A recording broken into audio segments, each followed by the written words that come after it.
നമ്മൾ അനുസരിക്കണം ദൈവമക്കളെ. ദൈവത്തെ അനുസരിക്കണം, വിശുദ്ധന്മാരെ അനുസരിക്കണം. ദൈവം എന്ത് പ്രമാണം പറഞ്ഞാലും നമ്മൾ അനുസരിക്കണം. ചിലപ്പോൾ അത് ബുദ്ധിമുട്ടായി നിങ്ങൾക്ക് തോന്നും, അതിന് യാതൊരു സംശയവുമില്ല. ചില വിശുദ്ധന്മാരൊക്കെ ആരംഭകാലങ്ങളിൽ നമുക്കിടയിൽ അങ്ങനെയുള്ള കാര്യങ്ങൾ ചെയ്യുമായിരുന്നു. നമ്മൾ അനുസരിക്കുമോ ഇല്ലെന്ന്. ഞാൻ ആദ്യമായി പ്രസംഗിച്ചത് നെല്ലിക്കമണ്ണെന്ന് പറയുന്ന ഫെയ്ത്തോമിലാണ്. അന്ന് നമ്മുടെ ഇവിടെ സമീപമുള്ള ഒഴുപാറക്കിലുള്ള ആ പാസ്റ്റർ സക്കരിയാപ്പച്ചനായിരുന്നു എൻ്റെ ട്രെയിനിങ് മാസ്റ്റർ. അന്ന് അവിടെ അദ്ദേഹം കൊട്ടാരക്കരയിൽ ട്രാൻസ്ഫറായി അവിടെ വന്ന സമയമാണ്. നെല്ലിക്കോൺ ഫെയ്ത്തോമിൽ അവിടെ സഭായവും നടത്താനായി പോയി. അപ്പം നെല്ലിക്കോൺ പഴയ വേലയാ, പാസ്റ്റർ പോളാണ് ആ വേലയ്ക്ക് കല്ലിട്ടെന്നാണ് പഴയ ആളുകൾ പറയുന്നത്. അപ്പോൾ അവിടെ ഒരുപാട് പേരുണ്ടെന്നൊക്കെ ചിന്തിച്ച് അപ്പച്ചൻ അവിടെ ചെന്നപ്പോൾ 5-6 കുടുംബമേ ഉള്ളൂ. അപ്പച്ചനെ അവിടെ സഭായം തുടങ്ങി സാക്ഷ്യം പറയാൻ പറഞ്ഞപ്പോൾ ചുരുങ്ങിയ സമയത്തിനുള്ളിൽ തന്നെ സാക്ഷ്യം അങ്ങ് തീർന്നു. സാക്ഷ്യം കഴിഞ്ഞപ്പോൾ സമയം ഒരുപാട് കിടക്കുന്നു. അപ്പച്ചന് പ്രായമുള്ള ആളാണ്. അപ്പച്ചൻ ഇത് 20 മിനിറ്റേ പ്രസംഗിക്കത്തുള്ളൂ. അപ്പോൾ അപ്പച്ചൻ എന്ത് ചെയ്യുന്നറിയാമോ? എന്ത് ചെയ്യണമെന്നറിയാതെ അടുത്തിരുന്ന ഇപ്പോൾ ഓസ്ട്രേലിയയുള്ള സിസ്റ്റർ സൂസനാണ്. സൂസൻ സാക്ഷി പറയാൻ പറഞ്ഞ സിസ്റ്റർ സൂസൻ സാക്ഷി പറഞ്ഞു. അതും പെട്ടെന്ന് അങ്ങ് തീർന്നു. അത് കഴിഞ്ഞപ്പോൾ അന്ന് നമ്മുടെ കോട്ടയത്തിനടുത്തുള്ള ഒരു പെണ്ണമ്മച്ചിയാണ് മദർ. പെണ്ണമ്മയും സാക്ഷി പറയാൻ പറഞ്ഞു. പെണ്ണമ്മച്ചി എഴുന്നേറ്റ് പണ്ടത്തെ എന്തോ പഴയ കാലത്തെ കഷ്ടങ്ങളെല്ലാം കൂടെ പറഞ്ഞൊരു 3 മിനിറ്റിനുള്ളിൽ അതും തീർന്നു. പിന്നെ സമയം കിടക്ക്. അപ്പച്ചൻ എന്നെ നോക്കിയിട്ട് പറഞ്ഞു, നീഞ്ഞു വാടാ, നീ സാക്ഷ്യം പറയടാ. ശരിയപ്പച്ചൻ എന്നാ ആ കൂട്ടത്തിൽ ഒന്ന് പ്രസംഗിച്ചേക്കാൻ പറഞ്ഞു. ശരിയെന്ന് പറഞ്ഞു. ഞാൻ പ്രസംഗിക്കാം, എൻ്റെ പ്രസംഗമല്ല, വാസു പി എൻ തോമാച്ചാൻ പ്രസംഗിച്ചത് ഞാൻ കേട്ടതാണ്. അപ്പം ഞാനത് കേട്ട എവിടെയോ തുമ്പത്തിങ്ങനെ എഴുതി വെച്ച് ഓർക്കാപ്പുറത്ത് പറഞ്ഞതല്ലേ. അപ്പം ഞാൻ എബ്രായ ലേഖനം പൗലോസ്ലിഹയാണ് എഴുതിയെന്നൊക്കെ പറഞ്ഞ് പ്രസംഗം അങ്ങോട്ട് ചൂട് പിടിക്കുമ്പോൾ പുറകിൽ നിന്നൊരു കൈ കൊട്ടും, ടക്കെന്ന് കൈയടിക്കും. ഞാൻ തിരിഞ്ഞു നോക്കി, എടാ എത്ര വയസ്സുണ്ടടാ? ഞാൻ പറഞ്ഞു എൻ്റെ വയസ്സ് പറഞ്ഞു. എടാ ഈ 24 വയസ്സുള്ള നീയാണോടാ യേശുവിൻ്റെ കഷ്ടം പ്രസംഗിക്കുന്നത്? അന്ന് ഞാൻ ഗ്രഹപ്പഴയ്ക്ക് സ്വോത്ര പ്രാർത്ഥനയ്ക്ക് എഴുന്നേറ്റിട്ടില്ല, അത് ഓർമ്മയിൽ വെച്ചിരിക്കുകയായിരുന്നു. ഇഞ്ഞോടാന്ന് പറഞ്ഞു, 22 വയസ്സുള്ള നീ യേശുവിൻ്റെ ഗെത്സമനിയിലെ കഷ്ടം പ്രസംഗിച്ചില്ലടാ, നാണോ ഇല്ലടാ, പോയിരിക്കടാന്ന് പറഞ്ഞു. എന്തോ ചെയ്യാമെന്ന് പറഞ്ഞു. പ്രസംഗം ചൂട് പിടിച്ച് വരിക. ഞാൻ വേദോത്സവം മടക്കി അവിടെ പോയിരുന്നു. അപ്പച്ചൻ വന്ന പിന്നീട് അപ്പച്ചൻ പ്രസംഗിച്ചു. അപ്പോൾ അവിടെയുള്ള ആളുകൾക്കൊക്കെ ഇടർച്ച തോന്നി. ഇവിടെ നമ്മുടെ വിശുദ്ധന്മാർ നമ്മളോട് ചെയ്യുന്നതിന് വേറെ ആർക്കും ഇടറേണ്ട കാര്യമൊന്നും ഇല്ലല്ലോ. അപ്പോൾ പോയിരിക്കടാന്ന് പറഞ്ഞ് ഞാൻ അവിടെ പോയി. മീറ്റിംഗ് കഴിഞ്ഞ് ഫെയ്ത്തോമിൽ വന്നോ ആ ഡ്രസ്സ് മാറാൻ ഞാൻ എൻ്റെ മുറിയിൽ പോയപ്പോൾ പാസ്റ്റർ ബെന്നിച്ചാനെ വിളിച്ചിട്ട് പറഞ്ഞു, എടോ ബെന്നി, അത് കാതലുള്ളൊരു തൈയാണ്, ഞാനുള്ളപ്പോൾ ഞാൻ സൂക്ഷിച്ചോളാം, എൻ്റെ കാലശേഷം നീ അവനെ സൂക്ഷിച്ചോണം, വിറകീറാനും വണ്ടി കഴുകാനും ഒന്നും വിട്ടേക്കരുത്. അതുകൊണ്ട് ഒരു ഗുണം കിട്ടി, അനുസരിച്ചു പോയിരുന്നത് കൊണ്ട് പൂഴിക്കാട്ട് അടുത്ത ആഴ്ച ചാർജ് കിട്ടി. അപ്പോൾ ദൈവമക്കളെ അനുസരിച്ചാൽ അനുഗ്രഹിക്കപ്പെടും, സംശയമില്ല. ശുദ്ധന്മാരെ അനുസരിച്ചാട്ട്, ദൈവവചനം അനുസരിച്ചാട്ട് അപ്പോൾ അനുഗ്രഹം എങ്ങനെ കിട്ടും എന്ന ചോദ്യമാണ് നമ്മുടെ ചിഹ്നം. അതിലൊന്ന്, നീതിമാന്മാരായി തീരണം. പാപത്തെ വിട്ടൊഴിഞ്ഞ് യേശുവിൻ്റെ പരിശുദ്ധ നനം കൊണ്ട് നിന്റെ ഹൃദയങ്ങളെ കഴുകി കൃപയാലും വിശ്വാസത്താലും നീ നീതീകരിക്കപ്പെടണം. ദൈവം തമ്പുരാൻ നിന്നെ അനുഗ്രഹിക്കും. അടുത്തത്, നീ യഹോവ പറയുന്നു, ഈ വാക്ക് നീ ശ്രദ്ധയോടെ കേട്ടനുസരിച്ചാൽ നീ പട്ടണത്തിലും ദേശത്തിലും ഒക്കെ നീ അനുഗ്രഹിക്കപ്പെടും. യാതൊരു സംശയവും ഇല്ല ദൈവമക്കളെ. നമ്മൾ കണ്ടിട്ടില്ലേ, ദൈവത്തെ അനുസരിച്ച് ഒരുത്തൻ വന്നാൽ 100% ദൈവം തമ്പുരാൻ അവനെ അനുഗ്രഹിച്ചുകൊണ്ടേയിരിക്കും. അവൻ്റെ കുഞ്ഞുങ്ങളെ അനുഗ്രഹിക്കും. അതല്ലേ അത്ഭുതം. നമ്മൾ ലോകത്തിൽ തന്നെ നോക്കിയാൽ, ഇന്ന് അമേരിക്കയിലെ വൈറ്റ് ഹൗസിൽ നിങ്ങൾ പോയി നോക്കിയാൽ അവിടെ നമ്മുടെ ഭക്തന്മാരുടെ മക്കളുണ്ട്. നമ്മുടെ ഒരു പഴയ നീതിമാന്റെ മോനാണ് ഇപ്പോൾ അമേരിക്കയിലെ ഒബാമയുടെ വൈറ്റ് ഹൗസിലെ തൻ്റെ സെക്യൂരിറ്റിയുടെ ഏറ്റവും ചീഫ് ഓഫീസർ. ഞാൻ അമ്പരന്ന് പോയി. ഒരു ദരിദ്രപ്പെട്ട പശ്ചാത്തലത്തിൽ വളർന്നവൻ, അവൻ അമേരിക്കയിൽ പോയി അവിടുത്തെ വൈറ്റ് ഹൗസിലെ ഈ ഒബാമയുടെ ആ സെക്യൂരിറ്റി വകുപ്പിലെ ഏറ്റവും ടോപ്പ് ഓഫീസറാണ്. നമ്മുടെ ഒരു വിശ്വാസം. ഇതെങ്ങനെ വന്നതാണ്? അവൻ്റെ അപ്പൻ ഒരു ഗ്രാമപ്രദേശത്ത് ദാരിദ്ര്യ പശ്ചാത്തലത്തിൽ ജനിച്ചു വളർന്നു. വർഷങ്ങൾക്ക് മുമ്പ് കർത്താവിനെ അനുഗ്രഹിച്ചു. കർത്താവ് അവനൊരു വാഗ്ദത്തം കൊടുത്തു, നിന്റെ സന്തതി മേശയ്ക്ക് ചുറ്റി ഒലിവ് തൈ പോലെയാണ്, നിന്റെ സന്തതി പുരാതന ശൂന്യങ്ങളെ പണിയും. ഇതിന്റെ പിന്നിലുള്ള രഹസ്യം എന്താണെന്നറിയാമോ? ദൈവത്തെ അനുസരിച്ചാൽ നീയും അനുഗ്രഹിക്കപ്പെടും, നിന്റെ സന്തതിയും അനുഗ്രഹിക്കപ്പെടും. എത്ര പേര് വിശ്വസിക്കുന്നു? കരങ്ങൾ ഉയർത്തി ശക്തിയായിട്ട് ഒരു ഹല്ലേലൂയ പറഞ്ഞാട്ട്. ഇപ്പോൾ നമുക്ക് ഈ വക സൗകര്യങ്ങളൊക്കെ ഉണ്ട് ദൈവമക്കളെ. വേലയുടെ ആരംഭകാലം നമ്മൾ നോക്കിയാൽ നമ്മുടെ പിതാക്കന്മാരായ വിശുദ്ധന്മാർക്ക് ഈ സൗകര്യങ്ങളൊന്നുമില്ല. ഒരു നേരത്തെ നല്ല ആഹാരമോ ഒരു നല്ല വസ്ത്രമോ അവർക്ക് ഒന്നിച്ചിരുന്ന് പ്രാർത്ഥിപ്പാൻ ഒരു ആരാധന ഹോളോ ഉണ്ടായിരുന്നില്ല. എങ്കിലും അവർ ദൈവത്തെ അനുസരിച്ചു. അതാ അവർ ആയിരുന്ന സമുദായ മാർഗങ്ങളെയും ബന്ധങ്ങളെയും വിട്ട് രക്ഷകനെ അനുഗമിച്ചു. ഒന്നാമത് ദൈവത്തെയും, രണ്ടാമത് പ്രമാണത്തെയും, മൂന്നാമത് വിശുദ്ധന്മാരെയും അവരനുസരിച്ചു. നിങ്ങൾ നോക്കുവീൻ, അവരുടെ സന്തതി ഭൂമിയിൽ ബലപ്പെട്ടില്ലേ? നീതിമാന്റെ സന്തതി ഭൂമിയിൽ ബലപ്പെട്ടില്ലേ? അവന്റെ തലമുറകളെ അനുഗ്രഹിച്ചില്ലേ? അവന്റെ പ്രവൃത്തിക്ക് വിശാലത വരുത്തിയില്ലേ? ഇതിന്റെ പിന്നിൽ ദൈവവചനത്തെ അനുസരിക്കണം. ദൈവം ഞാൻ പറഞ്ഞല്ലോ, അനുസരിക്കാതെ നമ്മൾ ഇങ്ങനെ മറുതല പിടിച്ച് മറക്കണ മുഷ്ടി പോലിരുന്നാൽ നിന്റെ കയ്യിലിരുന്ന് ആ നീർക്കോലി ചാകുന്നതല്ലാതെ ഒരു നല്ല കാലത്തൊരു നന്മ വരത്തില്ല. നീ അനുസരിച്ചു, ദൈവം നമ്പരാൻ പോകുമ്പോഴും അനുഗ്രഹിക്കും, റിട്ടേൺ വരുമ്പോഴും അനുഗ്രഹിക്കും. അങ്ങനല്ലേ വാക്യം? നീ ഇപ്പോ വായിച്ചാട്ട് ആവർത്തന പുസ്തകത്തില് അകത്ത് വരുമ്പോൾ നീ അനുഗ്രഹിക്കപ്പെടും. അകത്തോട്ട് നീ നിന്റെ വീടിന്റെ അകത്തോട്ട് കയറി വരുമ്പോൾ ഒരു അനുഗ്രഹമുണ്ട്. ഇനി അടുത്തത്, പുറത്തു പോകുമ്പോൾ നീ വീട് വിട്ട് പുറത്തോട്ട് ഇറങ്ങി പോകുമ്പോൾ നീ അനുഗ്രഹിക്കപ്പെടും. ഇപ്പം വീട്ടിലോട്ട് വന്നാൽ ഒരു വിശ്രാമത്തിന്റെ അനുഗ്രഹം നിനക്കുണ്ട്. നീ പ്രയത്നത്തിന് പോയാൽ ആ തൊടുന്നതെല്ലാം നിന്നെ അനുഗ്രഹത്തിന്റെ വഴികളാണ്. എന്ത് കാര്യം പോയി തൊട്ടാലും അതെല്ലാം അനുഗ്രഹിക്കപ്പെട്ടിരിക്കും. നമ്മൾ അതിനു വേണ്ടി ഈ പിള്ളേരെ ഉന്തിത്തള്ളി അങ്ങ് പഠിപ്പിക്കണമെന്നൊന്നുമില്ല. ഇപ്പം ഈ അവസാന കാലമൊക്കെ ആയപ്പോഴത്തേക്ക് നമുക്കിടയിൽ ഈ ദുരാത്മാവ് കയറിയിട്ടുണ്ട്. കുഞ്ഞുങ്ങൾക്കില്ലാത്ത ബുദ്ധി ഉണ്ടാക്കുകയാണ്. അവരെ അങ്ങ് പഠിപ്പിച്ച് മത്സരികളാക്കി. തുടക്കത്തിലേ സ്കൂളിലെ അങ്ങ് മത്സരമാണ് പഠിപ്പിക്കുന്നത്. ഫസ്റ്റ് റാങ്ക് വേണം, ഇംഗ്ലീഷ് മീഡിയത്തിലേ പഠിപ്പിക്കത്തുള്ളൂ. എന്നാൽ ഇവനെ വളർത്തി വലുതാക്കി കൊച്ചനാകെപ്പാടെ വെള്ളത്തിലാകും. അതാണ് അവൻ അവിടെയും ഇല്ല ഇവിടെയും ഇല്ലാത്ത കഷ്ടം. ഇന്റർവ്യൂവിന് പോകുമ്പോഴേ ഇവനെ അങ്ങ് പഠിപ്പിക്കും. അമ്മയെ എന്താ വിളിക്കണം? മമ്മീന്ന് വിളിക്കണം. അപ്പച്ചനെ എന്ത് വിളിക്കണം? ഡാഡിന്ന് വിളിക്കണം. ഇവൻ ഇന്റർവ്യൂവിന് ചെല്ലുമ്പോൾ അവിടെ സ്കൂളിൽ ചോദിക്കും, എന്താ കുഞ്ഞ് അമ്മയെ വിളിക്കുന്നത്? പന്നീന്ന് വിളിക്കും. അപ്പച്ചനെ എന്തോ വിളിക്കും? താടിന്ന് വിളിക്കും. കാര്യം അവിടെ ചെന്നപ്പം മമ്മി ഡാഡി എന്നുള്ള ഇവനങ്ങ് മറന്നുപോയി. ഇവന്റെ ഓർമ്മ പന്നി താടിന്നാ പറയുന്നത്. അതുകൊണ്ട് നമ്മുടെ കുഞ്ഞുങ്ങളെ ഇങ്ങനെ ഉന്തി തള്ളി പ്രയത്നിപ്പിച്ച് പഠിപ്പിക്കാനൊന്നും പോകണ്ട. ദൈവം തന്ന കുഞ്ഞുങ്ങളാണ്. ദൈവം അവരെ സിയോനിൽ അനുഗ്രഹിച്ചോളൂ. എത്ര അപ്പന്മാരത് വിശ്വസിക്കുന്നു? സിയോനിൽ നിന്ന് ദൈവം അവരെ അനുഗ്രഹിച്ചോളൂ. നിന്റെ സന്തതി പുരാതന ശൂന്യങ്ങളെ പണിതോളും. നിനക്ക് ചെയ്യാൻ കഴിയാത്ത കാര്യം ദൈവം അവനെ കൊണ്ട് ചെയ്യിച്ചോളും. അവൻ നിന്റെ മേശയ്ക്ക് ചുറ്റും ഒലിവിന്റെ തൈ ആയിരിക്കും. നിന്റെ പിതാക്കന്മാർക്ക് പകരം ഇരിക്കും. നീ എന്ത് ചെയ്യണം? മാതൃകയോടെ വിശ്വസ്തയോടെ ആ മുൻപാകെ ജീവിച്ചു കൊള്ളണം. നമ്മുടെ ആരാധനയിൽ നമ്മൾ അലങ്കോലപ്പെട്ട മനസ്സോടാണെങ്കിൽ നമ്മുടെ തലമുറകൾ നശിച്ചു പോകും, അനുഗ്രഹിക്കപ്പെടാതെ നശിച്ചു പോകും. ഉദാഹരണം നമുക്ക് അബ്രഹാമിന്റെ കാര്യം എടുക്കാം. അബ്രഹാം കൽദീയരുടെ പട്ടണം വിട്ട് കനാനിലേക്ക് പോയി. യാത്രമധ്യേ അബ്രഹാം ഒരു യാഗപീഠം പണിതു. ആ യാഗപീഠത്തില് നടന്നത്, അപ്പം അവനെല്ലാ മൃഗങ്ങളെയും പിളർന്നു, പക്ഷികളെ പിളർന്നില്ല. മനസാക്ഷിയുഗമാണ്. ആ യുഗത്തില് ഈ പ്രത്യേകിച്ച് പ്രമാണമൊന്നും എഴുതി കൊടുത്തില്ലാത്തത് കൊണ്ട് അബ്രഹാമിന്റെ മനസാക്ഷി പറഞ്ഞ പോലെ ചെയ്തു, പ്രാർത്ഥന ആരംഭിച്ചു. പെട്ടെന്ന് റാഞ്ചൻ പക്ഷി ഇറങ്ങി, പരിന്തിറങ്ങിയിട്ട് എന്ത് ചെയ്തു? ഈ പിളർക്കാതെ വെച്ച പക്ഷികളെ റാഞ്ചിക്കൊണ്ട് പോവുകയാണ്. അപ്പോൾ അങ്ങ് കീഴടങ്ങി അനുസരിച്ചാൽ മതിയായിരുന്നു. അദ്ദേഹം എന്ത് ചെയ്തു? കയ്യിലിരുന്ന ഒരു വടിയുണ്ട്. ആ വടി കൊണ്ട് ഇങ്ങനെ ആ പക്ഷി ആട്ടിക്കായി. 1, 2, 3 പെട്ടെന്നൊരു ഗാഠനിദ്ര വന്നു. താൻ നിലത്ത് വീണു. തൻ്റെ മേലൊരു ഭയമുണ്ടായി. താൻ ഒരു ശബ്ദം കേട്ടു. അനുഗ്രഹത്തിന്റെ ശബ്ദമല്ല, ശാപത്തിന്റെ ശബ്ദമാണ്. എന്താ ശബ്ദം? നിന്റെ സന്തതി മിസ്രൈമിൽ അടിമയായി പോകേണ്ടി വരും. മാതാപിതാക്കന്മാരെ ഓർത്തു കൊള്ളണമേ. നിങ്ങൾ ആരാധനയിൽ അലങ്കോലപ്പെട്ട ജീവിതമാണെങ്കിൽ നിങ്ങളുടെ തലമുറകൾ നശിച്ചു പോകുന്നതിന്റെ ആത്മസത്യം നിങ്ങളെന്ന് അറിഞ്ഞുകൊള്ളണം. നിന്റെ സന്തതി മിസ്രൈമിൽ അടിമയാകുമെന്ന് പറഞ്ഞു. അനുഭവിച്ചത് ആരൊക്കെയാണെന്നറിയാമോ? ഈ ഒറ്റ വാക്കിന്റെ പിന്നിലാണ് നമ്മുടെ ബഹുമാനപ്പെട്ട ഇസഹാക്കപ്പൻ 20 വർഷം കണ്ണു കാണാതെ തപ്പിത്തടഞ്ഞത്. അപ്പനൊരു നല്ല മനുഷ്യനായിരുന്നു. അബ്രഹാമിന്റെ ആരാധനയിൽ വന്ന പാകപ്പിഴ നിമിത്തം എന്ത് ചെയ്തു?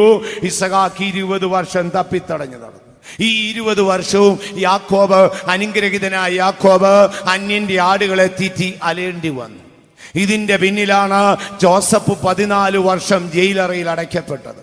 ഇതിന്റെ പിന്നിലാണ് അനുഗ്രഹിതനായ യൂദ കൂട്ടം വിട്ട് അലയേണ്ടി വന്നത്. ഇതിന്റെ പിന്നിലാണ് നീതിമാനായ ബെന്യാമിന്റെ കൈകൾ കെട്ടപ്പെടേണ്ടി വന്നത്. ഓർത്തു നോക്കുവീൻ, ആരാധന അലങ്കോലപ്പെടുത്തരുതേ, അലങ്കോലപ്പെട്ട ഒരു ജീവിതം ചെയ്യരുതേ. ചെയ്താൽ നിന്റെ തലമുറ ഈജിപ്തിന്റെ അടിമത്തത്തിലേക്ക് പോകേണ്ടി വരും. മാതാപിതാക്കന്മാർ ഈ കാര്യം നന്നായിട്ട് നിങ്ങളൊന്ന് അറിഞ്ഞുകൊള്ളണം. അബ്രഹാമിന് പറ്റിയ പാകപ്പഴ നിമിത്തം 20ഓളം വർഷം ഇസഹാക്കിന്റെ കണ്ണ് നഷ്ടപ്പെട്ടു. 20 വർഷത്തോളം യാക്കോബ് അന്യദേശത്ത് അലഞ്ഞു. 14 വർഷത്തോളം ജോസഫ് ജയിലറയിൽ അടയ്ക്കപ്പെട്ടു. അനുഗ്രഹിതനായി യഹൂദ കൂട്ടം വിട്ടു പോകേണ്ടി വന്നു. ബെന്യാമിന്റെ കൈകൾ കരുണ കൂടാതെ കട്ടപ്പെടേണ്ടി വന്നു. കാരണം നിന്റെ സന്തതി മിസ്രൈമിൽ അടിമയായി പോകുമെന്നുള്ള വാക്ക് നിവർത്തിക്കപ്പെടാൻ ഈ സന്തതികളെല്ലാം അനുഭവിക്കേണ്ടി വന്നു. അപ്പോൾ നമ്മൾ ആ പരിപാടിക്ക് പോകരുത്. ആരാധനകളിൽ ക്രമമായി വിശ്വസ്തയോടെ ജീവിച്ചാട്ട് നിന്റെ കുഞ്ഞുങ്ങളെ അങ്ങ് PhD വരെ പഠിപ്പിക്കാൻ ഒത്തില്ലേലും ടെൻഷനൊന്നും അടിക്കണ്ട ദൈവമക്കളെ. അവൻ പോകുമ്പോഴും വരുമ്പോഴും ഒക്കെ തമ്പുരാൻ അവനെ അങ്ങ് അനുഗ്രഹിച്ചോളും. നീ എങ്ങനെയെങ്കിലുമൊക്കെ കാട്ടിക്കൂട്ടി ജീവിച്ചേച്ച് ആര് പ്രാർത്ഥിച്ചാലും മൂപ്പനല്ല, വാസ്തല്ല, ജീപ്പാസല്ല, ഇനി സ്വർഗത്തിൽ നിന്ന് മീഖായേൽ പ്രാർത്ഥിച്ചാലും നേരെയാകത്തില്ല. അപ്പൊ നേരെയായി അനുഗ്രഹം പ്രാപിക്കണമെങ്കിൽ നമ്മുടെ ആരാധനകളിൽ നാം ക്രമമായി വന്ന് നീതിയോടെ ആരാധിക്കണം. പിന്നെ നമ്മൾ സൂക്ഷിക്കേണ്ട ഒരു കാര്യം, ലോത്തിന്റെ ആത്മാവ് നമുക്ക് കുടിയേറരുത്. ലോത്ത് ഒരു ദിവസം ദൂതന്മാർ ഇങ്ങനെ വീട് വിസിറ്റിങ്ങിന് പോയതാ. 2 ദൂതന്മാർ അബ്രഹാമിന്റെ വീട്ടിൽ ചെന്നപ്പോൾ, രണ്ടുപേരും കനാലിലോട്ടുള്ള യാത്രക്കാരാ. അബ്രഹാമിന്റെ വീട്ടിൽ ചെന്നപ്പോൾ അബ്രഹാം ഒരു മരത്തണലിൽ ഇരുന്ന് പ്രാർത്ഥിച്ചുകൊണ്ടിരിക്കും. ദൂതന്മാരെ യജമാനന്മാരെ എന്ന് പറഞ്ഞ് വിളിച്ച് വീട്ടിൽ കൊണ്ടുപോയി. ഇതേ ദൂതന്മാർ അവിടെ നിന്ന് യാത്ര ചെയ്ത് ബഹുമാനപ്പെട്ട ലോത്തിന്റെ വീട്ടിൽ ചെന്നു. ലോത്തിന്റെ വീട്ടിൽ ചെന്നപ്പോൾ ലോത്ത് പട്ടണവാതിക്കൽ ഒരു സ്റ്റൂള് വിട്ടിരിക്കുകയാണ്. പട്ടണത്തിലേക്ക് പോകുന്നവൻ ആരാണ്? അവന്റെ ആ തലയെ വെച്ചിരിക്കുന്ന കൊട്ടയ്ക്കകത്ത് എന്താ വെള്ളരിക്കയാണോ പടവലങ്ങയാണോ എന്നാണെന്ന് ഇങ്ങനെ അറിയാനായി. പട്ടണത്തിൽ പോകുന്നവനെയും വരുന്നവനെയും വിധിക്കാൻ അവന്റെ പോസ്റ്റ്മോർട്ടം റിപ്പോർട്ട് എഴുതാൻ സ്റ്റൂളും ഇട്ടു പട്ടണവാതിക്കൽ ഇരിക്കുകയാണ്. ഇതുകൊണ്ടാണ് എന്ത് ചെയ്തെന്നറിയാമോ? പിൽക്കാലത്ത് 2 പെൺമക്കളും, ഒരുത്തൻ മോവാബിനും ഒരുത്തൻ അമോന്യനുമായി 2 വഴിക്ക് പോയി. അപ്പൊ നമ്മൾ അനുഗ്രഹത്തിന് തടസ്സങ്ങളിലൊന്ന്, നമ്മൾ ആരെയും വിധിക്കാൻ പോകരുത്. നമ്മൾ പട്ടണവാതിക്കലിരുന്ന് മറ്റുള്ളവർക്ക് വേണ്ടി പോസ്റ്റ്മോർട്ടം റിപ്പോർട്ട് എഴുതാൻ ഇരിക്കുമ്പോൾ തന്നെ ഓർത്തോണം, നിന്റെ തലമുറ ഭൂമിയിൽ പോകും. അമ്മാമ ഉപ്പുതൂണായി പോയി. അപ്പൻ എന്ത് ചെയ്തു? വലഞ്ഞുപോയി. 2 കുഞ്ഞുങ്ങളും ദൈവസേനയിൽ 10ാം തലമുറയ്ക്ക് പോലും കയറാത്ത വണ്ണം ശാപയോഗ്യമായി. കാരണം എന്ത്? ലോത്തേ, നീ പട്ടണവാതിക്കൽ പോയി ഇരിക്കരുത്. നീ കൂടാരവാതിക്കലിരുന്ന് പ്രാർത്ഥിക്കാൻ വിളിക്കപ്പെട്ടവനാണ്. നീ പട്ടണവാതിക്കലിരുന്ന് മറ്റുള്ളവന്റെ ആ പരാജയത്തിന്റെ ആഴം തേടാനിരുന്നാൽ നീ അറിയുന്നില്ല, നിന്റെ കൂടാരത്തിൽ സോദോമിന്റെ മ്ലേച്ഛത ഇഴഞ്ഞു കയറിക്കൊണ്ടിരിക്കുകയാണ്. അപ്പോൾ അനുഗ്രഹത്തിന് തടസ്സങ്ങളൊന്ന് ആരാധനയിൽ വരുന്ന പെസകാണ്. തലമുറകൾ ശപിക്കപ്പെടുന്നുവോ അതിന്റെ പിന്നിൽ പിതാക്കന്മാരുടെ ആരാധനയിൽ വരുന്ന പാകപ്പിഴയാണ്. തലമുറകൾ കൃപയിൽ നിന്ന് അന്യപ്പെട്ടു പോകുന്നു. 99% ലോത്തിന്റെ ആത്മാവിന് നമ്മൾ അടിമപ്പെടുന്നത് കൊണ്ടാണ്. അരുത് സഹോദരങ്ങളെ, അരുത്. 1, നീ ദൈവത്തിന്റെ നീതി പ്രാപിക്കണം. 2, നീ വിശുദ്ധന്മാരുടെ വാക്കുകളെ, ദൈവത്തിന്റെ വാക്കുകളെ ശ്രദ്ധയോട് നീ കേട്ടനുസരിക്കണം. നിന്റെ കുഞ്ഞുങ്ങളൊക്കെ അനുഗ്രഹിക്കപ്പെടും. നീ നനയ്ക്കുന്നതിനേക്കാളൊക്കെ ഉയരങ്ങളിലേക്ക് എത്തും. അവനങ്ങ് ഉയർന്ന വിദ്യാഭ്യാസം നേടി ലോകത്തിലങ്ങ് കരടായി പോയി പഠിച്ചിട്ടല്ല. ദൈവത്തിന് നിന്നോടും നിന്റെ പിതാക്കന്മാരോടും ഒരു നീതിയുണ്ട്. ആ നീതിയുടെ നിവർത്തി 100% ദൈവം തമ്പുരാൻ നിവർത്തിച്ചു തരും. ഞാൻ പലപ്പോഴും ചിന്തിച്ചിട്ടുണ്ട്, ബൈബിളില് ദാവീദ് മരിക്കാൻ നേരം ഒരു യഹൂദന്റെ കാര്യം പറഞ്ഞിട്ട് മരിച്ചിട്ടുണ്ട്. ദാവീദ് മരിക്കാൻ കിടക്കുകയാണ്. ശലോമോൻ തന്റെ അടുക്കൽ വന്ന് മുഴങ്കാൽ മടക്കി നിൽക്കുകയാണ്. അപ്പാ എന്ന് വിളിച്ചു.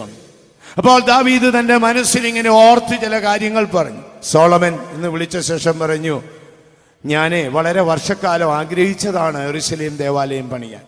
ദൈവം അനുവദിച്ചില്ല.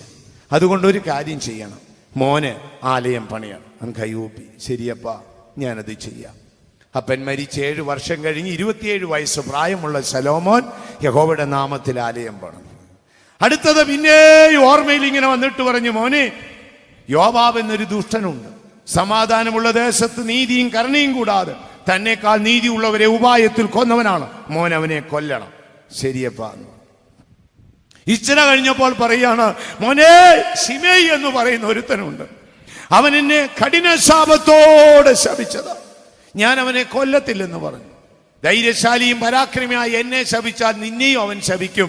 അതുകൊണ്ട് സമാധാനത്തോടെ എങ്ങനെയാന്ന് വെച്ചാൽ കൈകാര്യം ചെയ്തോണോന്ന് പറഞ്ഞു. ശരിയപ്പാ എന്ന് പറഞ്ഞു. പിന്നെ ഈ മനസ്സിന്റെ ആഴങ്ങളിലേക്ക് മടങ്ങിപ്പോയ ശേഷം ദാവീദ് ഓർമ്മയെ പുതുക്കിക്കൊണ്ട് പറഞ്ഞു, മോനെ സോളമൻ, ഗിലെയാദുകാരനായ ഒരു ബർസില്ലായുണ്ട് മോനെ, അവനൊരു യഹൂദനാണ്. മോൻ അവനോട്, അവന്റെ കുഞ്ഞുങ്ങളോട് ദയ ചെയ്യണം. അവന്റെ കുഞ്ഞുങ്ങൾ യെരൂശലേമിൽ എവിടെയോ ഉണ്ട്. അപ്പോൾ ഇദ്ദേഹം ചോദിച്ചു, എന്താ അപ്പ? നിന്റെ സഹോദരനായ അബ്ശലോമിന്റെ മുമ്പിൽ നിന്ന് ഞാൻ ഓടിപ്പോകുമ്പോൾ അവൻ മരുഭൂമിയിൽ എൻ്റെ അടുക്കൽ വന്ന് എനിക്ക് അപ്പവും ഈ വീഞ്ഞും ഒക്കെ തന്ന് എന്നെ പോറ്റി പുലർത്തി. എനിക്കൊന്നും ചെയ്യാനൊത്തില്ല മോനെ. 20 വർഷങ്ങൾക്ക് മുൻപ് അബ്ശലോം എന്ന സന്തതിയുടെ ആ ദുഷ്ടത നിമിത്തം ദാവീദ് കൊട്ടാരം വിട്ട് ഓടിപ്പോകുമ്പോൾ തന്നോട് കരുണ കാണിച്ച ബർസില്ലായി എന്ന് പറയുന്ന ഒരു യഹൂദനെ ഓർത്ത് അവന്റെ സന്തതിയോട് നീതി പുലർത്തുവാൻ ഒരു മനുഷ്യനായ ദാവീദ് ആവശ്യപ്പെടുന്നെങ്കിൽ, നീതിമാന്മാരുടെ സന്തതികളെ, നിങ്ങളുടെ പിതാക്കന്മാർ വിശുദ്ധന്മാരെ സ്നേഹിച്ചെങ്കിൽ, ഈ മാർഗത്തെ സ്നേഹിച്ചെങ്കിൽ, നിശ്ചയം തലമുറയായി ദൈവത്തിന്റെ നീതി നിന്നെ അനുഗ്രഹിക്കും. എത്ര പേർ വിശ്വസിക്കുന്നു? വിശ്വസിക്കുന്നവർ കരങ്ങളെ ഉയർത്തി ശക്തിയായിട്ട് ഒരു ഹല്ലേലൂയ പറഞ്ഞാട്ടെ.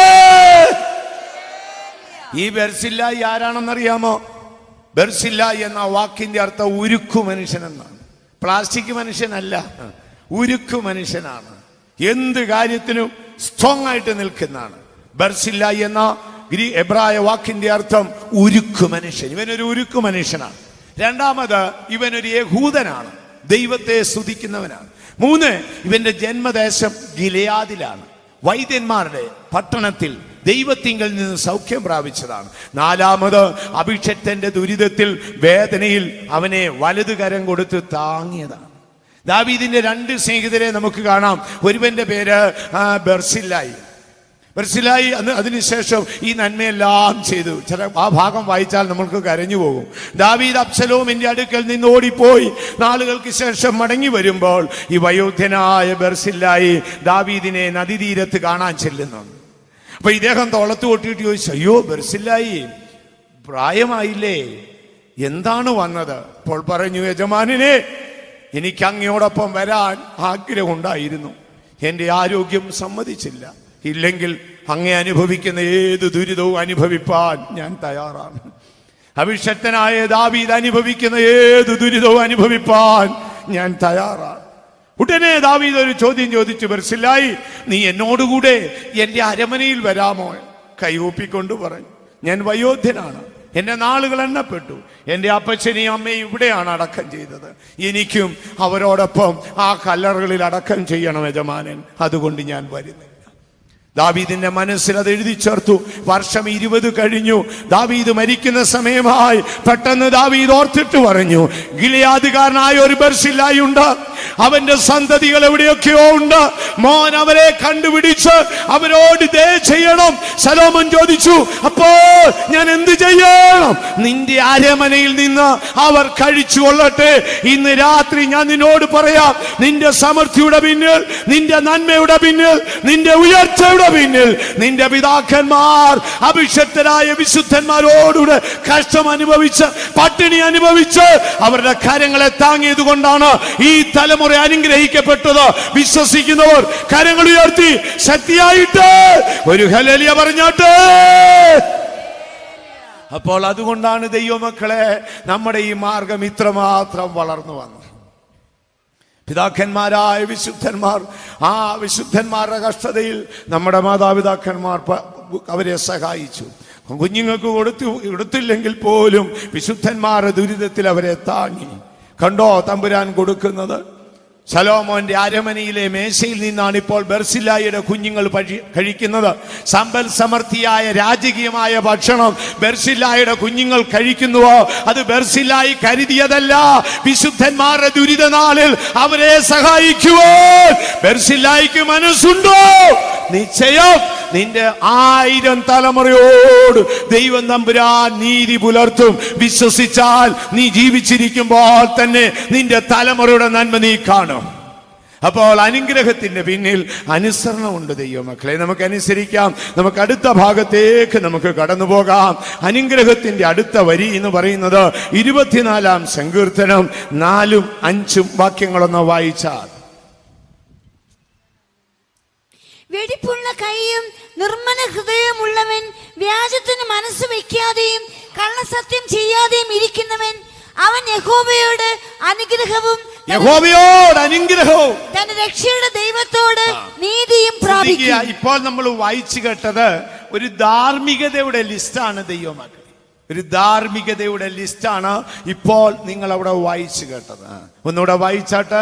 വെടിപ്പുള്ള കൈയ്, നിർമ്മല ഹൃദയവും, വെടിപ്പുള്ള കൈയ്, നിർമ്മലമായ ഹൃദയം. അടുത്തത് വ്യാജത്തിന് മനസ്സ് വെക്കാതെ, മനസ്സുപോലും വ്യാജത്തിന് തുനിയത്തില്ല. എന്തൊരു കാര്യങ്ങളാ! ന്യായപ്രമാണ യുഗത്തിൽ ജീവിച്ചിരുന്ന നീതിമാനായ ദാവീദ് രാജാവിന്റെ വരികളാണ് ഇപ്പോൾ നാം വായിക്കുന്നത്. എന്നോട് വായിച്ചാട്ട്. വെടിപ്പുള്ള കയ്യ്, നിർമ്മല ഹൃദയമുള്ളവൻ, വ്യാജത്തിന് മനസ്സ് വെക്കാതെയും കള്ളസത്യം ചെയ്യാതെയും ഇരിക്കുന്നവൻ, അവൻ യഹോവയോട് അനുഗ്രഹവും തന്റെ രക്ഷയുടെ ദൈവത്തോട് നീതിയും പ്രാപിക്കും. അവൻ അനുഗ്രഹിക്കപ്പെടും. നമ്മളിപ്പോൾ വായിച്ചു കേട്ടല്ലോ, സമൂഹത്തിൽ ലോകത്തിൽ ജീവിക്കുമ്പോൾ നാം ഈ ധാർമ്മികതകളൊക്കെ സൂക്ഷിച്ചു കൊള്ളണം. ദൈവമക്കളെ, ദൈവം നമ്മളെ അനുഗ്രഹിക്കും. ചിലപ്പോൾ നീതിയോടെ ജീവിക്കുമ്പോൾ നിനക്ക് ഭൂമിയിൽ ഒന്നും കാണത്തില്ലായിരിക്കും. നീ അതിനെ ഓർത്ത് വ്യാകുലപ്പെടേണ്ട. പകരം എന്താണ്, ദൈവം ആ കാര്യങ്ങൾ വളരെ ഭംഗിയായി ചെയ്തു കൊള്ളും. നിർമ്മലമായ കരങ്ങൾ. ഒന്നുകൂടെ വായിക്കണം. നിർത്തി ഓരോന്ന് വായിച്ചാൽ. ഒന്ന്, നമ്മുടെ കൈകൾ വെടിപ്പുള്ളതായിരിക്കും.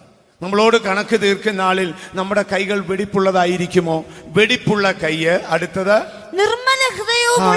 നിർമ്മലമായ ഒരു ഹൃദയത്തിന്റെ ഉടമകളായിരിക്കണം. നിർമ്മലമായ ഹൃദയം, വ്യാജത്തിന് മനസ്സ് വയ്ക്കാതെ. ദൈവമക്കളെ, ഈ കാര്യങ്ങളിലൊക്കെ, ഈ ധാർമ്മികതയിലൊക്കെ നമുക്ക് വലിയ പ്രാധാന്യം കൊടുക്കണം. പലരും ആ കാര്യങ്ങളൊന്നും നോക്കത്തില്ല. പിന്നെ എങ്ങനെയെങ്കിലുമൊക്കെ ഒരു അഡ്ജസ്റ്റ്മെന്റ്. ചില പാട്ടൊക്കെ ഓരോരുത്തരിങ്ങനെ അവരുടെ ദുരിതവുമായി ബന്ധപ്പെട്ട് പാടാറുണ്ടല്ലേ. ചില ആളുകളുടെ സൂത്രങ്ങളുണ്ട്. മലയാളത്തിൽ പറഞ്ഞ സൂത്രമൊന്നും പണ്ടെനിക്ക് അന്ന് കള്ളത്തരമാണോ എന്ന് ചോദിച്ചാൽ കള്ളത്തരവും അല്ലതാനും. എന്നാൽ കള്ളത്തരമാണെന്ന് പറഞ്ഞാൽ ആണെന്നും വേണേ പറയാം. പണ്ടൊരു അപ്പനൊരു വലിയ പാളയംകുടം കൊല വെട്ടി മിറ്റത്തോട്ട് വെച്ചു. ചന്തയിലോട്ട് പോവുകയാണ്. കൊല വെട്ടി മിറ്റത്ത് വെച്ചേച്ച് ആദ്യം മോളോട് ചോദിച്ചു, എടീ ഈ കൊലയ്ക്ക് എത്ര രൂപ കിട്ടും? 65 രൂപ കിട്ടും അപ്പച്ചാന്നോ. ഇച്ചിരി കഴിഞ്ഞ ഭാര്യയെ വിളിച്ചിട്ട് പറഞ്ഞു, എടീ സാറാമേ, ഈ കൊലയ്ക്ക് എത്ര രൂപ കിട്ടും? 100 രൂപ കിട്ടും എന്ന് പറഞ്ഞു. ഇപ്പോൾ ഒരാൾ 65 പറഞ്ഞു, മറ്റേ ആൾ 100 പറഞ്ഞു. അപ്പം കൊലയും ചുമന്നുകൊണ്ട് മാർക്കറ്റിലോട്ട് പോവാ. ഒരു മാടക്കടക്കാരൻ തങ്കപ്പം വിളിച്ചു, എടോ കൊല കൊടുക്കുന്നു.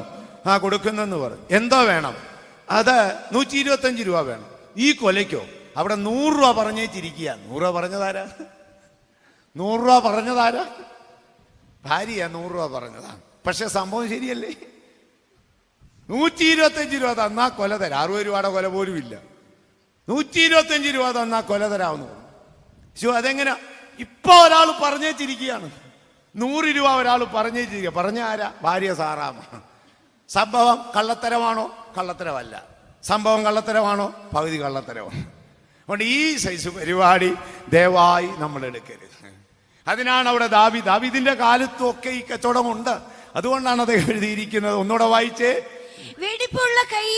നമ്മുടെ കൈകളൊക്കെ വെടിപ്പായിരിക്കണം. അടുത്തത് നിർമ്മലമായ ഒരു ഹൃദയമുള്ളവനായിരിക്കണം. അടുത്തത് വ്യാജത്തിന് മനസ്സ് വയ്ക്കരുത്. വ്യാജമായ ഇടപാടുകളും ഞാൻ പറഞ്ഞില്ല, നേരാണോ എന്ന് ചോദിച്ചാൽ നേരാണ്.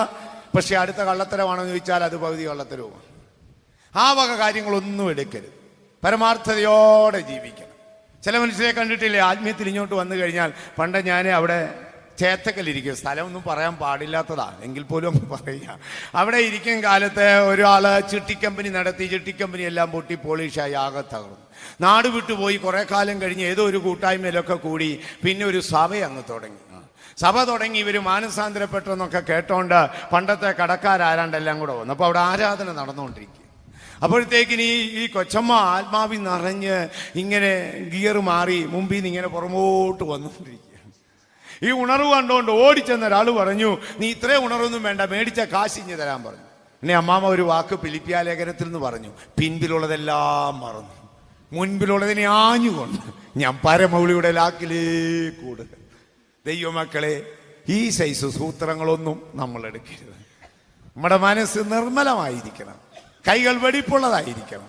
എന്നോട് ആള് നേരിട്ട് പറഞ്ഞതാണ് സംഭവം. ഞാൻ സമീപത്തും താമസിക്കുകയാണ്. ഉണർവുകാരി അമ്മാമയെ കുറിച്ച് പറഞ്ഞപ്പോൾ എന്നോട് പറഞ്ഞതാണ്. അദ്ദേഹം ഓടി ചെന്നേച്ചു പറഞ്ഞു, ഇത്രയോ ഒന്നും അറിയണ്ട, ആ ചിട്ടിക്കമ്പനിയുടെ കാലത്ത് എന്റെ നിന്ന് മേടിച്ച കാശിഞ്ഞു തരാൻ പറഞ്ഞു. അമ്മാമ ഉണർവിനിടെ പറയുകയാണ്, എന്താ പറയുന്നത്? ഫിലിപ്പിയ ലേഖനത്തിൽ ഒരു വാക്കാണ്, പിൻപിലുള്ളതെല്ലാം ഞാൻ മറന്നു.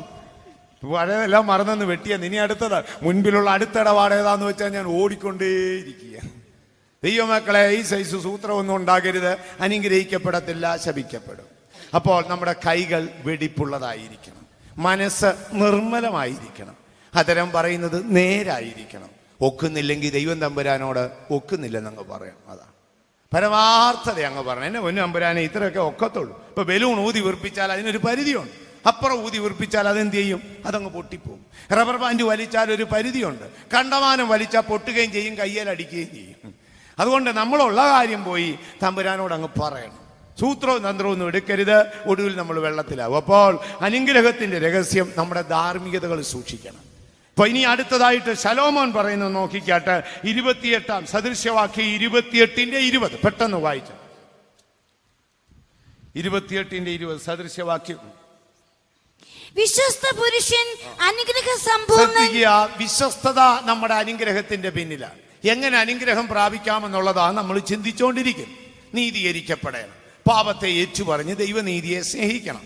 രണ്ടാമത്, ദൈവവചനം നിന്നോട് എന്തു പറയുന്നുവോ അതപ്പാട് നീ അനുസരിക്കണം.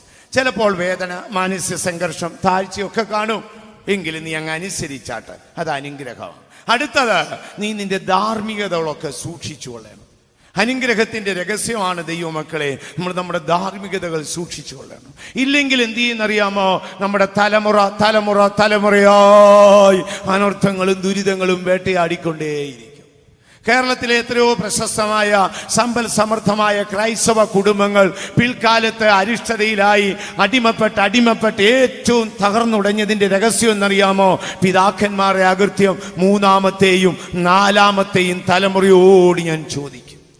ആരാധനയിൽ നിങ്ങൾ ക്രമമായി വരികയും മാതാപിതാക്കന്മാരെ നിങ്ങൾ ക്രമമായി ആരാധിച്ചാട്ട് നിന്റെ സന്തതി അനുഗ്രഹിതനായി തീരും. നീ അലങ്കോലപ്പെട്ട മനസ്സിനുടമയായി ആരാധനയിൽ അലങ്കോലപ്പെട്ട് ജീവിച്ചാൽ ഇസ്ഹാക്കിന്റെ കണ്ണിന്റെ കാഴ്ച നഷ്ടപ്പെട്ടതുപോലെ നിന്റെ കുഞ്ഞിന്റെ ദർശനം പോകും. നിന്റെ കൊച്ചുമക്കൾ അടിമത്തത്തിലേക്ക് പോകും. നീതിമാന്മാർ ചങ്ങലയ്ക്ക് വിധേയപ്പെടും. ദോഷം ചെയ്യാത്തവൻ ജയിലറയിൽ അടയ്ക്കപ്പെടും. ദേവിയേതൊരിക്കലും നമ്മുടെ ജീവിതയാത്രയിൽ അത് ഉണ്ടാകരുത് ദൈവമക്കളെ. അടുത്തതായി നമുക്ക് നമ്മുടെ ധാർമ്മികത സൂക്ഷിക്കണം. ഇപ്പോൾ ഇദ്ദേഹം ശലോമോൻ പറഞ്ഞ വാക്ക് ഏതാണെന്നറിയാം? ഒന്ന് വായിച്ചാട്ട. വിശ്വസ്ത പുരുഷൻ അനുഗ്രഹ നമ്മുടെ സമ്പൂർണ്ണൻ. ജീവിതത്തിൽ വിശ്വസ്ത പുരുഷൻ അവൻ അനുഗ്രഹിക്കപ്പെടും. 100% വിശ്വസ്തതയൊത്തില്ലെങ്കിലും 60% വിശ്വസ്തത ജീവിതത്തിൽ സൂക്ഷിക്കണം. ചില മനുഷ്യരൊക്കെ ഉണ്ട്, വലിയ വിശ്വസ്തരായ മനുഷ്യർ ലോകത്തിലെല്ലാ സമൂഹങ്ങളിലുമുണ്ട്. ഹൈന്ദവർക്കിടയിലും ഇസ്ലാമിനിടയിലും ക്രൈസ്തവർക്കിടയിലും നാമധേയ ക്രിസ്ത്യാനിക്കിടയിലൊക്കെ തന്നെ വലിയ വിശ്വസ്തരായ ആളുകളുണ്ട്. അവരുടെ വിശ്വസ്തത എല്ലാ കാലത്തും ഇന്നല്ലെങ്കിൽ നാളെ അത് ഉയർന്നു വരും, യാതൊരു സംശയവും. ചിലരാണെങ്കിൽ എന്ത് ചെയ്തറിയാമോ? നല്ല മാന്യരായ ആളുകളുണ്ട്, ആഴങ്ങൾ അറിയും, ഏതൊന്നിന്റെ യാഥാർത്ഥ്യം അറിയുകയും നീതിയോടെ വിധിക്കുകയും ചെയ്യുന്നത് നമ്മുടെ വിശ്വസ്തതയുടെ ഭാഗമാണ്. യാഥാർത്ഥ്യം അറിയണം, നീതിയോടെ വിധിക്കണം. ചെറിയ കാര്യത്തിൽ പോലും. വർഷങ്ങൾക്ക് മുൻപ് പരേതനായ പാസ്റ്റർ മനോഹർ, അദ്ദേഹം എന്നോട് ഒരു സംഭവം, തൻ്റെ ചെറുപ്പകാലത്ത് എവിടെയോ കണ്ട ഒരു സംഭവം എന്നോട് പറഞ്ഞു. അത് മറ്റൊന്നുമല്ല, ഒരു നാൾ ഒരു ഓഫീസിൽ ജോലി ചെയ്തുകൊണ്ടിരിക്കുമ്പോൾ അദ്ദേഹം അവിടുത്തെ ഒരു ക്ലർക്കായി 14-15 വർഷത്തോളം അവിടെ ക്ലർക്കായി ജോലി ചെയ്തിരുന്നു. ഒരു ദിവസം അതിന്റെ ജനറൽ മാനേജർ ഒരു ബ്രാഹ്മണനാണ്. അദ്ദേഹം ഈ സ്റ്റാഫുകളെ എല്ലാം കാണാൻ ജോലി സ്ഥലത്ത് ഇറങ്ങി വന്നു. 100 പേരിരുന്ന് ജോലി ചെയ്യുകയാണ്. അപ്പൊ ഇദ്ദേഹം വരുന്നു എന്ന് അറിഞ്ഞോണ്ട് എല്ലാവരും എഴുന്നേറ്റ് കൈകൂപ്പിന്. ഈ മനുഷ്യൻ എന്ത് ചെയ്തു? ഇദ്ദേഹം വരുന്നു എന്ന് കണ്ടിട്ട് ഇത് എഴുന്നേൽക്ക് ചെയ്തില്ല. പകരം തൻ്റെ കയ്യിൽ ഒരു ചെറിയ പേന ഉണ്ടായിരുന്നു. പേന കൊണ്ട് ആ കമ്പ്യൂട്ടറിന്റെ കീബോർഡിൽ ഇങ്ങനെ കുത്തിക്കൊണ്ടേയിരുന്നു. ഉള്ള മറ്റെല്ലാ ജോലിക്കാരും ഉടനെ ഇങ്ങനെ അമ്പരന്നിരുന്നു. അയ്യോ, ഇവൻ എന്താണ് ഈ കാണിക്കുന്നത്? ഇദ്ദേഹം വന്നിട്ട് ഇവൻ എഴുന്നേറ്റില്ലല്ലോ എന്ന് അവൻ എന്താണ്? അപ്പൊ അദ്ദേഹം ഇങ്ങനെ അടുക്കലേക്ക് വന്നു, ചെറിയൊരു ചിരിയോടെ ചിരിച്ചിട്ട് പറഞ്ഞു, വൈകിട്ട് എന്നെ കണ്ടിട്ടേ പോകാവുന്നു. അപ്പോൾ എല്ലാവർക്കും മനസ്സിലായി ഇവന്റെ ജോലി പോയി. കാര്യം അദ്ദേഹം വന്നാൽ എഴുന്നേക്കണ്ടേ. എല്ലാവരും എഴുന്നേറ്റ് കൈകൂപ്പി നിൽക്കും. ഇവൻ എഴുന്നേറ്റില്ലെന്ന് പോട്ട് കയ്യിലിരിക്കുന്ന പേനായിക്ക് കീബോർഡ് കുത്തി അതിങ്ങനെ കുത്തി കേടാക്കിക്കൊണ്ടിരിക്കുകയാണ്. വൈകിട്ട് എന്നെ കണ്ടേച്ചു പോകണമെന്ന് പറഞ്ഞു. വൈകിട്ട് 5 മണിയായി. സ്റ്റാഫുകളെല്ലാം പോയി. ഇദ്ദേഹം ഓഫീസറുടെ മുറിയിൽ പോയി. ബെല്ലടിച്ചു. മിസ്റ്റർ ബേബിക്കുട്ടി അകത്ത് വന്നാട്ടേന്നു. അകത്ത് വന്നു. ഞാൻ എന്തിനാ നിന്നെ വിളിപ്പിച്ചെന്നറിയാമോ എന്ന് ചോദിച്ചു. യെസ്, അറിയാം സാർ. എന്തിനാണ്? എന്നെ ജോലിയിൽ നിന്ന് പിരിച്ചുവിടാനാ. എന്താണ് കാരണം? സാർ വന്നപ്പോൾ ഞാൻ എഴുന്നേറ്റില്ല. മാത്രമല്ല, ഇത്രയും വിലപ്പെട്ട ആ കമ്പ്യൂട്ടറിന്റെ കീബോർഡ് ഞാൻ പേനായിക്ക് കുത്തിക്കൊണ്ടിരുന്നു. അപ്പൊ ഞാൻ എന്താണ് ചെയ്യേണ്ടത്? അങ്ങ് എന്നെ ഓഫീസിൽ നിന്ന് പിരിച്ചുവിട്ടാട്ടെ. അദ്ദേഹം ഞെട്ടിപ്പോയി. എന്താണ്? അപ്പൊ ഇദ്ദേഹം എന്തൊരു നല്ല മനുഷ്യനാണെന്ന് ഓർത്തോണം. ഇദ്ദേഹം ഓഫീസിൽ പോയിരുന്ന് അന്നേരം പോലും ചിന്തിച്ചു, 14 വർഷമായി അവനിവിടെ ജോലി ചെയ്യും. അവൻ ഇന്നുവരെയും ഈ ബഹുമാനമില്ലാത്ത ഒരു രീതി കാണിച്ചിട്ടില്ല. അവൻ ഇന്നുവരെയും ഇവിടുത്തെ ഒരു പേപ്പർ കഷ്ണം നഷ്ടപ്പെടുത്തിയിട്ടില്ല. ഈ ഓഫീസിന്റെ ഏറ്റവും മുൻപന്തിയിൽ നിൽക്കുന്നത് അവനാണ്. എന്താണ് സംഭവിച്ചത്? നമ്മളാണെ ചിന്തിക്കും, എന്തുകൊണ്ട് സംഭവിച്ചു? അദ്ദേഹം ഓഫീസിൽ പോയി ഇങ്ങനെ ബ്രാഹ്മണൻ ചിന്തിച്ചുകൊണ്ടേയിരുന്നു. അടുത്തതായി ചോദിച്ചു, ഞാൻ എന്ത് ചെയ്യണമെന്നാണ് മിസ്റ്റർ ബേബിക്കുട്ടി പറയുന്നത്? ദയവായി എന്നെ ജോലിയിൽ നിന്ന് ഒഴിവാക്കിയെന്ന് എഴുതി തന്നാട്ട്. ഞാൻ ജോലിയിൽ നിന്ന് ഒഴിവാക്കിയാൽ ഞാൻ എങ്ങനെയെങ്കിലും ജീവിച്ചോളാം. അദ്ദേഹം ചാടി എഴുന്നേറ്റു. എന്ത് സംഭവിച്ചു? എന്താണ് നിനക്ക് സംഭവിച്ചത്? എന്തുകൊണ്ട് ഈ അവിശ്വസ്തത വന്നു? അപ്പോൾ അദ്ദേഹം പറഞ്ഞു, സാറേ, ഞാൻ വിവാഹം കഴിച്ചിട്ട് ഇപ്പോൾ 9 കൊല്ലത്തോളമായി. മക്കളുണ്ടാകാതിരുന്ന് എനിക്കൊരു കുഞ്ഞുണ്ടായി. ആ കുഞ്ഞിന് 6 മാസം പ്രായമേ ഉള്ളൂ. എൻ്റെ ഭാര്യയ്ക്ക് കൂടെ പനിയായിരുന്നു. ഹോസ്പിറ്റലിൽ പോയി അവളുടെ ബ്ലഡ് ചെക്ക് ചെയ്തു. അവളൊരു ബ്ലഡ് ക്യാൻസർ രോഗിയാണ്. അവരെനിക്ക് മെഡിസിൻ എഴുതി തന്നു. ഒരു നേരത്തെ മെഡിസിൻ വാങ്ങാൻ പോലുള്ള പൈസ എനിക്കില്ല. മരണമല്ലാതെ എൻ്റെ മുൻപിലില്ല സാറേ. എന്നെ ഒഴിവാക്കാൻ ഞാൻ എന്തു പറഞ്ഞാലും സാർ എന്നെ ഒഴിവാക്കത്തില്ലെന്നറിയാം. ഞാൻ ജീവിതം മടുത്തു. സോറി, എന്നെ പിരിച്ചുവിട്ടാട്ടെ. ഇദ്ദേഹം ചാടി എഴുന്നേറ്റു. ആ മനുഷ്യനെ കെട്ടിപ്പിടിച്ചു. ഇരുന്നാട്ടെ മിസ്റ്റർ ബേബിക്കുട്ടി, ഇതായിരുന്നോ വിഷയം? അയ്യോ, ഞാൻ അറിഞ്ഞില്ലല്ലോ. ഉടനെ താൻ ബെല്ലടിച്ച് തൻ്റെ കീഴിലുള്ള സ്റ്റാഫിനെ വരുത്തിയിട്ട് ഈ സിറ്റിയിലെ ഏറ്റവും വലിയ ഹോസ്പിറ്റൽ ഏതാന്ന് ചോദിച്ചു. അവർ പറഞ്ഞു, സാറേ, അപ്പോളോയാണ്. ഒരു കാര്യം ചെയ്താട്ട് മിസ്റ്റർ ബേബിക്കുട്ടിയുടെ വൈഫിനെ അപ്പോളോയിലേക്ക് കൊണ്ടുപോയിക്കോ. ഒന്നിൽ മരിക്കും, അല്ലെങ്കിൽ ജീവിക്കും. അതിൻ്റെ അവസാന ചെലവ് വരെ ഈ കമ്പനി വഹിച്ചോണം. താൻ അപ്പോൾ എഴുതി കൊടുത്തു. പ്രിയമുള്ളവരെ, ആ പെൺകുട്ടി കുറെ കഴിഞ്ഞു മരിച്ചു. വർഷങ്ങൾ പലത് കഴിഞ്ഞു. ആ ബേബിക്കുട്ടി ആ കമ്പനിയുടെ ജനറൽ മാനേജരായി. ഒന്നോർത്ത് നോക്കിക്കേ. യാഥാർത്ഥ്യം അറിയാനും നീതിയോടെ വിധിക്കാനും ശ്രമിച്ചാട്ട് അത് നമ്മുടെ വിശ്വസ്തതയുടെ അടിസ്ഥാനമാണ്.